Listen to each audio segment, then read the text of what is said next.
Now we are going to discuss carcinoma esophagus. First, you tell me what is the most common type of carcinoma esophagus worldwide. So worldwide, most common type, it is squamous cell carcinoma. Clear?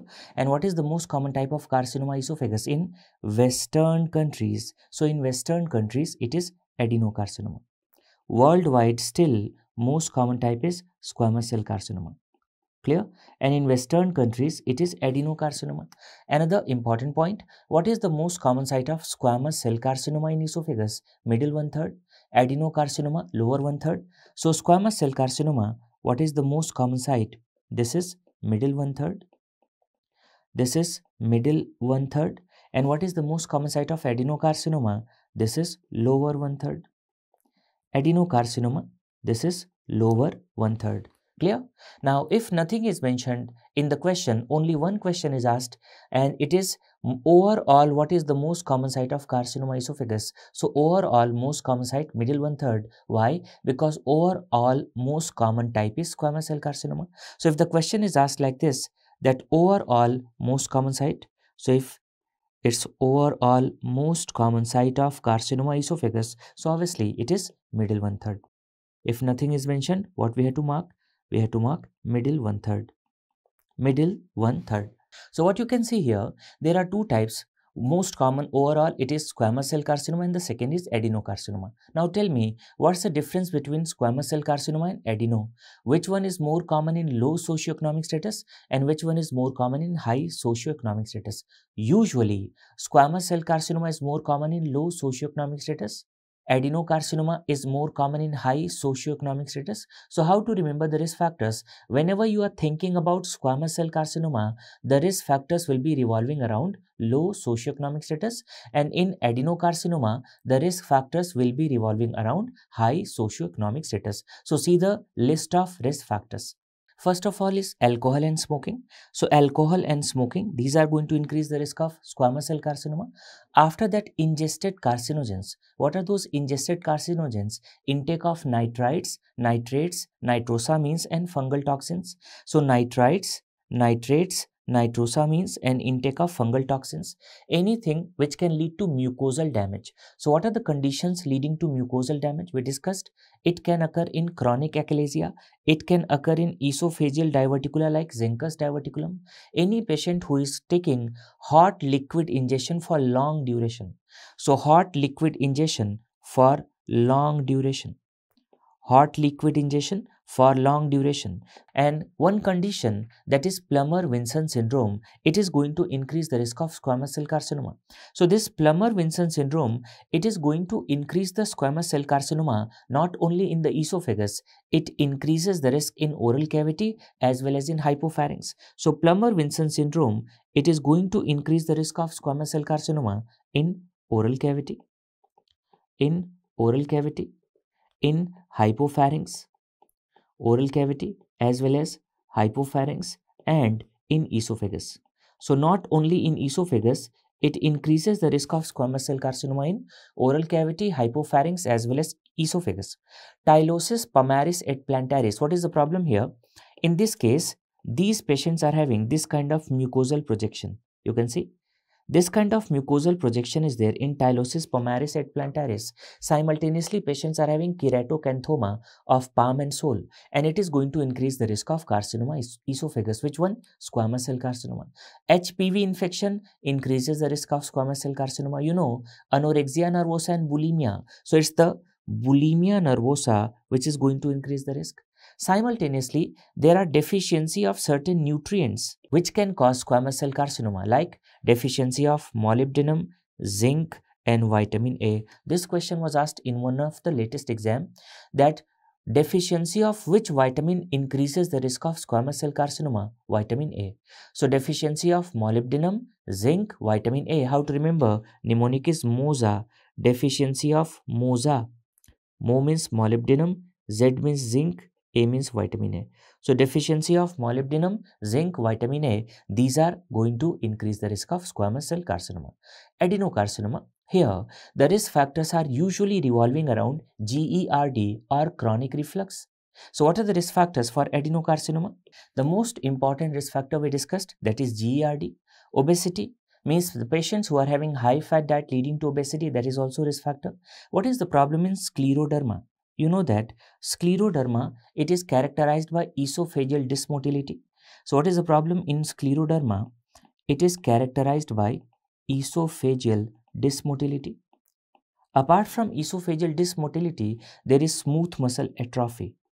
What is the other problem? Smooth muscle atrophy. You know that LES is smooth muscle. So whenever there is atrophy of this LES, what will happen? It will be widely open. And if it's widely open, what happens? In the patients of scleroderma also, there is reflux. So what happens? In the patients of scleroderma also, there is GERD because there is dysmotility and these patients have smooth muscle atrophy. Lower esophageal sphincter is the smooth muscle. So it is relaxed and patients will be having reflux. And you know, one pre-malignant condition, Barrett's, it is going to increase the risk of adenocarcinoma.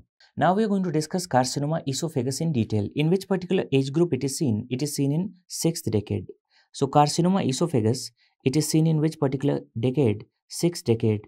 And we discussed that what is the most common site of metastasis in GI malignancies? It is liver. So here also the most common site of metastasis in carcinoma esophagus also, the most common site of metastasis, that is liver. It is liver. In carcinoma esophagus as well as in carcinoma stomach, the chemotherapy regimen is same. And what is that regimen? It is ECF, epirubicin, cisplatin, 5-fluorouracil. So name of this regimen, this is ECF. That is epirubicin, cisplatin, 5-fluorouracil. And this regimen is same. This regimen is same for both carcinoma esophagus as well as stomach. So it is same for carcinoma esophagus as well as stomach. Clear? So chemotherapy regimen is same for both of these malignancies. Clear? Now see the clinical features. See the patient.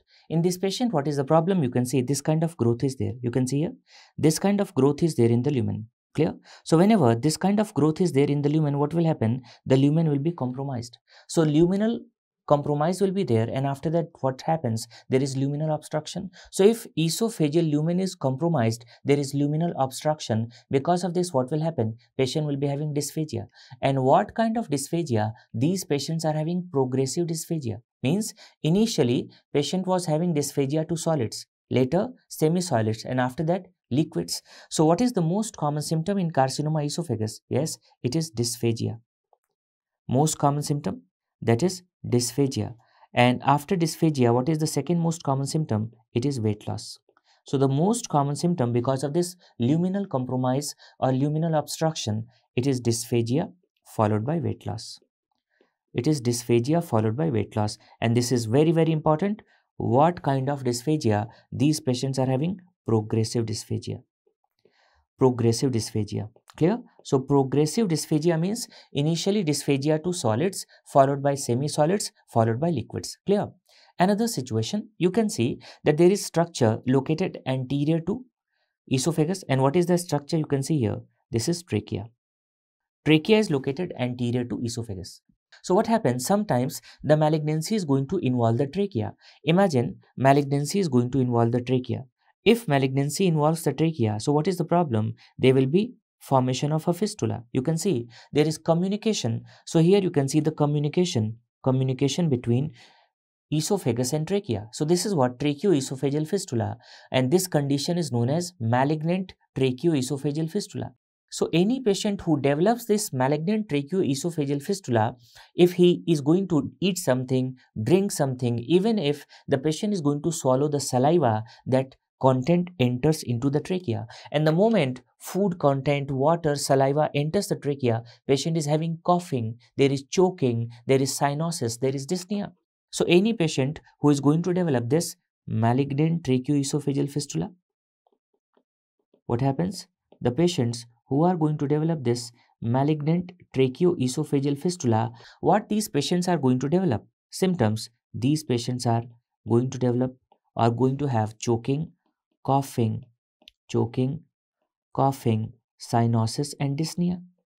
There is choking, coughing, cyanosis and dyspnea. Clear? These are indirect evidences of malignant tracheoesophageal fistula. These patients are having food fear, and even patient is not going to swallow the saliva, he is going to spit it out, having this kind of fear that I will be having choking, coughing, cyanosis, dyspnea.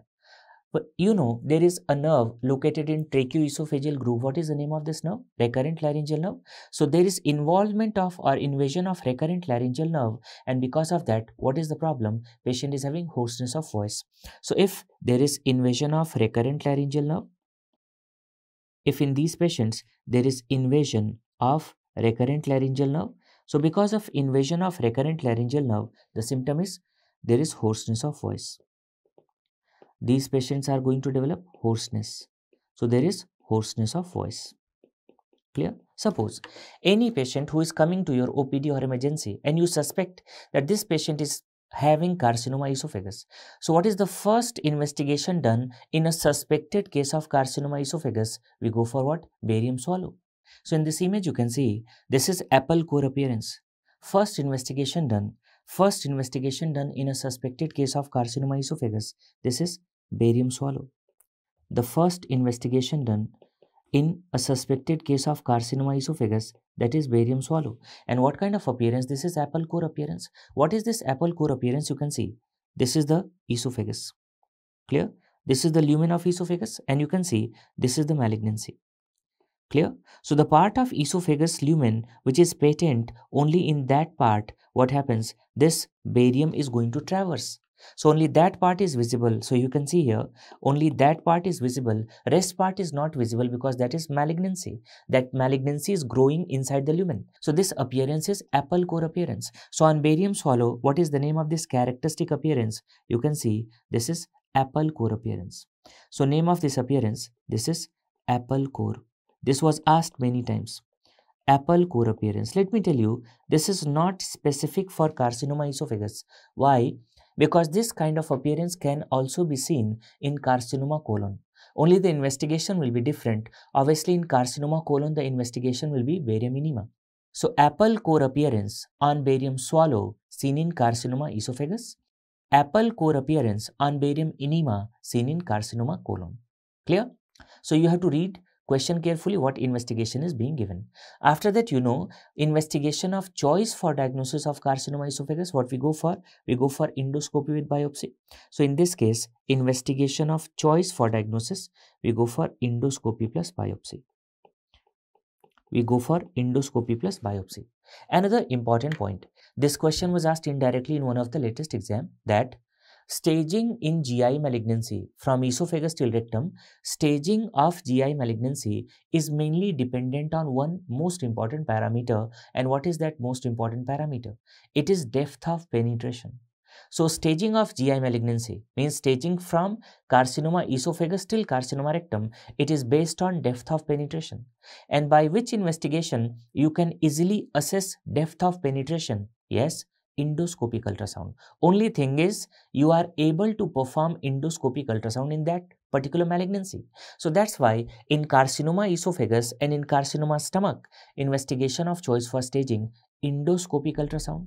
And if you see carcinoma rectum, we are going to insert the probe from below. So what is the name of this investigation? It is TRUS. Transrectal ultrasound. It is the investigation of choice for T staging of carcinoma rectum, and endoscopic ultrasound is the investigation of choice for staging in carcinoma esophagus and carcinoma stomach. So what is the investigation of choice for staging in carcinoma esophagus as well as carcinoma stomach? This is endoscopic ultrasound. Problem. What is the problem with endoscopic ultrasound? Imagine there is luminal obstruction. If luminal obstruction is there, your probe will not pass beyond the obstruction. Second, the patients in whom malignancy is advanced, malignancy is beyond the wall of esophagus, in these cases, we need CCT. So whenever there is luminal obstruction or there is advanced malignancy, so for advanced malignancy or luminal obstruction, in these cases, how we go for staging? Investigation of choice for staging, CCT. So read the question carefully. Investigation of choice for staging, endoscopic ultrasound, but investigation of choice for staging when there is luminal obstruction or there is advanced malignancy, in that case we go for CCT. And you know that whenever there is distant metastasis, in that case which investigation is done? PET scan. So whenever patient is having distant metastasis, investigation of choice, we go for PET scan. Investigation of choice, that is PET scan. All these are questions asked frequently. See the 8th AJCC TNM classification for carcinoma esophagus. First, TIS is carcinoma in situ, and this TIS is also used for high-grade dysplasia. So it is carcinoma in situ. This is also used for high-grade dysplasia. What is T1? T1 is further divided into T1A, T1B. In T1, there is involvement of lamina propria. So involvement of lamina propria or muscularis mucosa, and which layer is just below muscularis mucosa submucosa. So this one is involved in T1B. So in T1A, there is involvement of lamina propria or muscularis mucosa. T1B, involvement of submucosa. Which layer is just below submucosa? There is muscularis propria. So tumor invades muscularis propria in T2. Now let me tell you, from TIS to T2, it is same for both carcinoma esophagus as well as carcinoma stomach. So easy to remember, from TIS to T2, this is same for both carcinoma esophagus as well as carcinoma stomach. Staging is same. Carcinoma esophagus and carcinoma stomach. Why it's not same afterwards? Because serosa is absent in esophagus. Clear? In T3, since there is no serosa, here you can see there is involvement of adventitia. So in T3, there is involvement of adventitia. T4 further divided into 4A and 4B. So how to remember? In T4A, the tumor is going to invade what pad? Tumor invades pad. So in T4A, the tumor invades pad. P means pleura, pericardium, peritoneum, A means azygous vein, and D means diaphragm. In T4B, the tumor invades vat. Tumor invades vat. V means vertebral body, A means aorta, T means trachea. So vertebral body, aorta, trachea. It's easy to remember. After that, see the lymph node staging. Lymph node staging is also easy. In N1, there is metastasis to 1 to 2 regional lymph node. In N2, metastasis to 3 to 6 regional lymph node. And whenever there is metastasis to 7 or more, this is N3. So N1, metastasis to 1 to 2 regional lymph node. M2, 3 to 6. M3, 7 or more. Easiest is distant metastasis, you know. M0, no metastasis. M1, distant metastasis. So if there is M0, there is no metastasis. And if M1 is there, here patient is having distant metastasis. Patient is having distant metastasis. Clear? So this is the TNM classification. Coming to the treatment. What is the treatment of choice for carcinoma esophagus? In majority of cases, you will notice that we perform esophagectomy. In majority of cases. And you know how much margin we take during esophagectomy? 10 centimeter. There are certain situations where we go for definitive chemoradiation. So in which cases we go for definitive chemoradiation? Whenever patient is having squamous cell carcinoma of cervical esophagus, or patient is having GE junction tumor which is not amenable to resection. Clear? So see the treatment broadly. See the treatment. So in majority of cases we go for what? We perform esophagectomy. In majority of cases, esophagectomy is done. Clear? And the second option we can go for definitive chemoradiation. So second option we have, that is definitive chemoradiation. So this is definitive chemoradiation. Definitive chemoradiation. Clear? And this definitive chemoradiation, this is mainly used for which malignancies? Mainly used for squamous cell carcinoma of cervical esophagus. Squamous cell carcinoma of cervical esophagus. Clear? Means upper end of esophagus, and the lower end, that is GE junction tumors. GE junction tumors which are not amenable to resection. GE junction tumors which are not amenable to resection. Clear? We discussed that how much margin we take during esophagectomy. During esophagectomy, we take 10 centimeter margin. Let me tell you, in general, if we are going for resection and anastomosis of GI malignancies, for majority of cases, how much margin we take? 5 centimeter. What are the two exceptions? First, esophagus, here we take 10 centimeter margin, and distal rectum, how much margin we take? 2 centimeter. So we discussed that in GI malignancies, how much margin? Important point, that in GI malignancies, during resection and anastomosis, in GI malignancies, during resection and anastomosis, we take 5 centimeter margin. we take 5 centimeter margin. Question, what are the exceptions? So we discussed exceptions. First, distal rectum. So here in distal rectum we take 2 centimeter margin. In distal rectum we take how much margin? You have to remember 2 centimeter.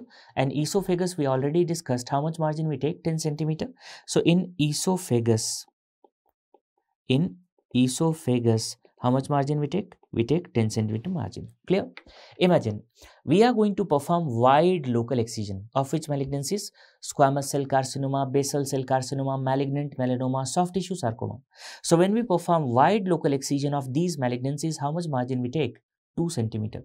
So another important point, during wide local excision of squamous cell carcinoma, basal cell carcinoma, malignant melanoma, soft tissue sarcoma, here how much margin we take? We take 2 centimeter margin. 2 centimeter margin. Another situation, we perform breast conservation surgery, and in breast conservation surgery also one of the treatment is wide local excision. So when you perform wide local excision during breast conservation surgery, how much margin we take? Since we have to conserve maximum breast tissue, so in that case we take 1 centimeter margin. So during wide local excision for breast conservation surgery, so during wide local excision for breast conservation surgery, we take 1 centimeter margin. Clear? So you can see here, most of the question related to margins are solved. In GI malignancies, how much margin? 5 centimeter. 2 exceptions, distal rectum 2, esophagus 10. Rest all wide local excisions we take 2 centimeter margin. And in cases of breast conservation surgery, when we perform wide local excision, how much margin we take? 1 centimeter.